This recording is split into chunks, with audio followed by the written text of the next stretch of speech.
the first workshop I attended was ALD. I was batchmates with Rayji. It was a young adult workshop, specifically young adult.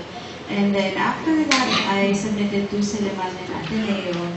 And my stories in Diliman were mostly magic or realist stories. And then the stories were not thematically gay. And then what?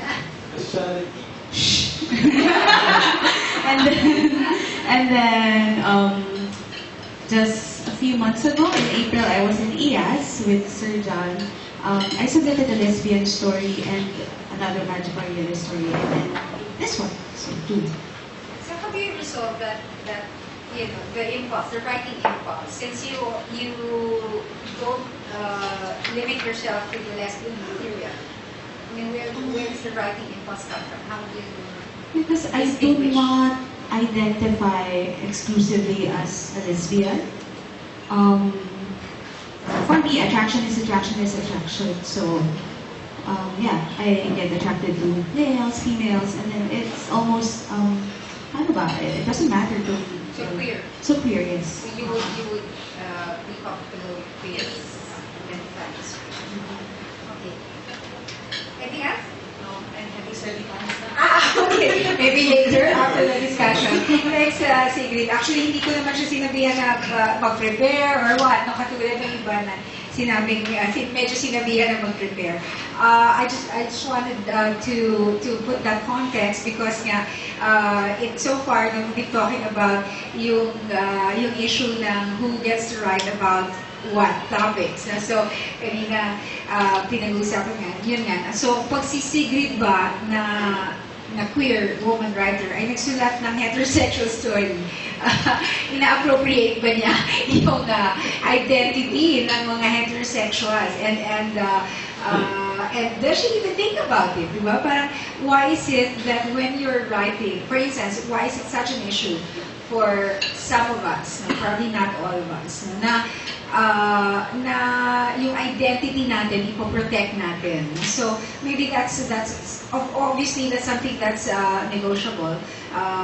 But I think particularly for marginalized identities, no? We don't want others to be speaking for us because we have our own voices. But again, it's something that is probably more of for some more of a personal matter, for others more of a political matter.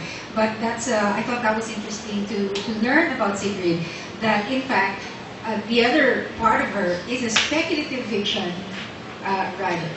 Is that right? Which is not particularly concerned with her sexual or gender identities. So just a nice point to I think to raise, no, at this point in our workshop. Kasi parang naka-highlight talaga naman, no, dahil yung workshop natin ay LGBTQ writing workshop or writers workshop, sobrang naka-highlight yung sexual identities natin dito sa workshop na to, which is probably something that doesn't happen in, let's say, Diliman Writers. Sinong fellows, alumni ng Diliman Writers Workshop? Ayan, so halos ganyan. And hindi naman talaga pinag-uusapan yung mga, meron bang times, I don't know if meron kayong experience na ang talagang pinag-uusapan doon sa Diliman, for instance, na Writers Workshop, ay yung identity politics. Parang nung time namin, 1996 na nag-Diliman workshop ako, wala namang ganung mga usapan, no? So, in fact, I submitted a lesbian story to that workshop in 1996, and walang sinabi tungkol sa, sa sexual politics ng story. Ang pinag-uusapan ay craft. Yan, no? Pinag-uusapan yung craft. As if it's really divorced from the politics of the piece. And I guess at that time, we were innocent. Parang craft naman talaga yung pinag-uusapan. Parang gano'n, we just accepted that was it. And last, just a little sharing before we go to your stories. Last round, we have a graduate of the UP Mindanao Creative Writing Program who submitted non-fiction, and it was lesbian essay, no, or memoir. whatever you like to call it. And one of the panelists apparently refused to talk about it. Really, totally did not discuss the essay. And I don't know personally about it. I just heard the writer herself tell me the story. And she felt now invisible because refused talaga to talk about it. Because, and then one of the panelists said now that no matter how beautifully you write it, if the topic is ugly, you cannot save it. Ganon? My ganon? Sino yan? My ganon? Or how was it? Ikaw meron kang actual experience. How was that expressed? Did you hear that said? It was phrased. It does writing about it well does not make something wrong right. Yeah. Okay, so there. You heard it? Did you hear it? I don't know if it's worse or better, but I kind of paraphrase, but that's how I remember the way I it's will told. write this to the person who said it in the group chat. May cheesy na rin. Bakit hindi kasama yung mga... I'm sure they were talking about you. I hope you're saying nice things about us. Okay, so... Was he the one who requested an academic? Oh my God! May gano'n? Ito naman na siya. Okay, bakit ba? Iba pa.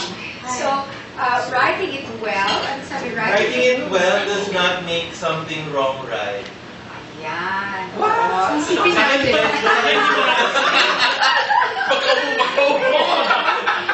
So, hindi ba nandito siya at the heart of the LGBTQ Writers Workshop is really that resistance, no, to that kind of narrative about our existence being wrong. And in fact, why are we writing about it? And so, gusto natin i-assert yun. So, I think, kaya ko tinanong din si Sigrid about her experience at Diliman. And yun nga, sabi niya, yung kanyang works sa Diliman ay yung speculative work that is not necessarily lesbian, but could be read as lesbian. Would you say? At least yung one of the protagonists, I imagine her as being queer. But it was never referred to at that workshop. Yeah. So may ganong level ng invisibility. So dito sa atin, sobra siyang, dito naman, it's really highlighted. And rightly so. No? So para sa atin, kasi ito yung, I think it's the center of our existence as human beings, you know. And so the writing of it really does play a major role in our, I guess, in how we imagine our own lives to be. Writers workshops, especially because this is really most of the fellows are really young and they're doing a lot of their writing. So napakahalaga, I think, para sa isang workshop to encourage the writing. And so we hope that that kind of energy is what's fostered in this particular writing workshop, because kailangan natin encourage ating queer folk, no? Para to keep doing what we're doing. It's not easy. It's really not easy. So today we want to celebrate the work, no, of Rayji, the Guia, and we have two stories, Death for Serafina and Here Come the Women. So kung pwede lang, no, it's not about the stories kasi Oo naman, pwede naman, since pero yung maybe the group, especially yung mga experts natin, can help me kasi I'm confused. Kung sinasabi natin na yung mga submissions ito sa workshop need not be gay themed or LGBTQ themed, no? So ano pala yung hinahanap natin dun sa mga pyesa? No, that's one. Pangalawa, it brought me to the time when I started writing, and the question was actually asked to me. Ano ka ba? Writer or gay writer? So, tinanong ko si John, ano ka? How do you identify yourself? Writer or gay writer? Sabi niya, writer who happens to be gay. So, parang naano lang ako na kung hindi natin hinahanapan ng gay thing or LGBTQ thing, so what will make it LGBTQ writing? Yeah. So si Neil ang sasagot. Ano ba naman? It's,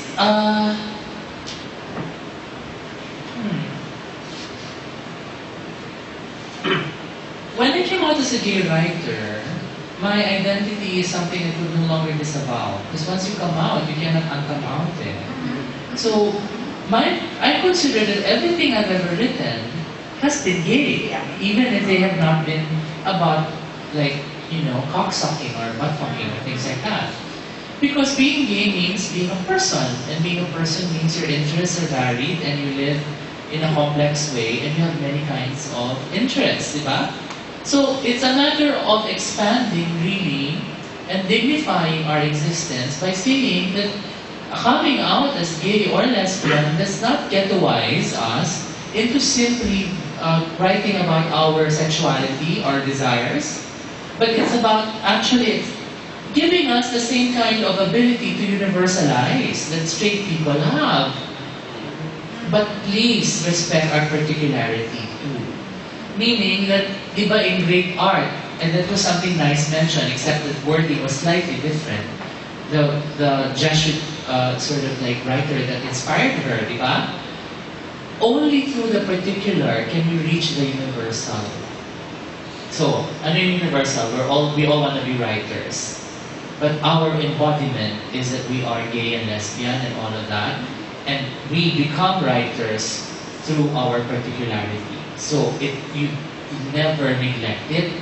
We are insisting that our reader be aware of it. Diba?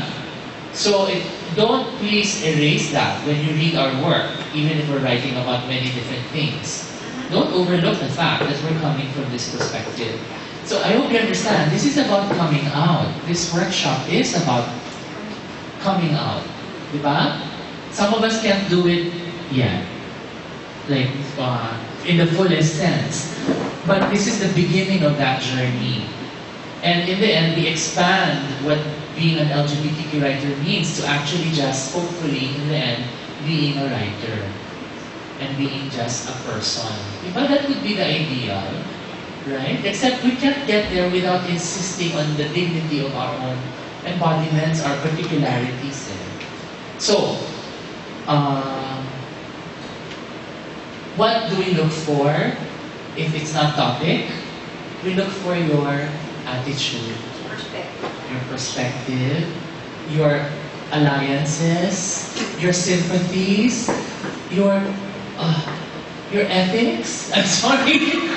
Diba? Hanapin mo yun. Kasi parang kung halimbawa, LGBTQ Writers Workshop, pero mga sinasabit mo dito, misogynistic. I'm sorry, di ba? Ikaw, correct ka na namin. Ano yung perspective dapat? Diba? Misogynistic, o kaya internalized homophobia, o kaya paminta ka kasi, galit ka sa mga trans, mga ganyan mo dito. Dapat kang pagsabihan, diba? Dapat kang i-correct. Ganon. It is productive, I tell you. Imagine, we did the same thing for poetry. And so, in a poetry suite, one fellow would have 2 queer poems and 5 universal sounding poems. Sometimes about the environment, sometimes about religion, sometimes about politics. That whole complexity is embraced, therefore, to be harnessed towards the expanding of what LGBTQ writing can mean and what the LGBTQ perspective might be. Diba? Hindi rin siya prescriptive in a way kasi we're actually also pluralizing it But we are, in fact, insisting that you be aware of it. Yun yung an awareness of it. And let's face it, only in this safe space can we talk about the things we've been talking about. Right? Ito nga, hindi ka malaswa dito. Ikaw na may pinaka-conservative. Ito kasi pag normal writing workshop, siya yung bastos Pag-normal. Yung that store, the normies. Pero yun na nga, okay. Walang value-free workshop. Yung so-called formalism is impossible. As we cannot be operationalized. Like Edith Tiempo, in my first experience with her in Diliman, I gave a poem about receiving communion, and the communicant couldn't swallow the host because it was God and it was too much. So he ended up spitting it, She refused to workshop it. She said, I am no longer Catholic, but I feel offended for my Catholic friends. Yes! Sabi ko, di ba formalism to? Bakit may ganun? Kasi may imposible. Imposible talaga. So, now that we know that walang value-free workshop, okay, we insist on the value of our lives. On the value of our desires, on the value of our identities, subjectivities, di ba? So we centralize it, but it doesn't mean we neglect craft or everything else. Politics and poetics can be the same. Can coexist mutually, inter-implicate each other, can enrich each other. That's how we've been doing it. Yung notes na to, radical notes to, and on creative writing pedagogy. We should publicize this because this needs to be done more. Yes. Di ba, why do we parang hypocrisy pa na, okay, wag ka muna magsalita, the writer's dead for the moment. Why? You're alive, you're the writer, we affirm your life, at the same time we affirm your art. Yes. They're one and the same. Di ba? Well, life is greater. But, for now, they can be one and the same. But, thank you for asking, Nori. And I hope that clarified things a bit, even if some people are not listening. Gaganda naman, no? Hindi nga nila napansin. Napansin na sila. Ano na now, philosophizing, hindi ko nakikinig. No, i-prepare nyo na lang.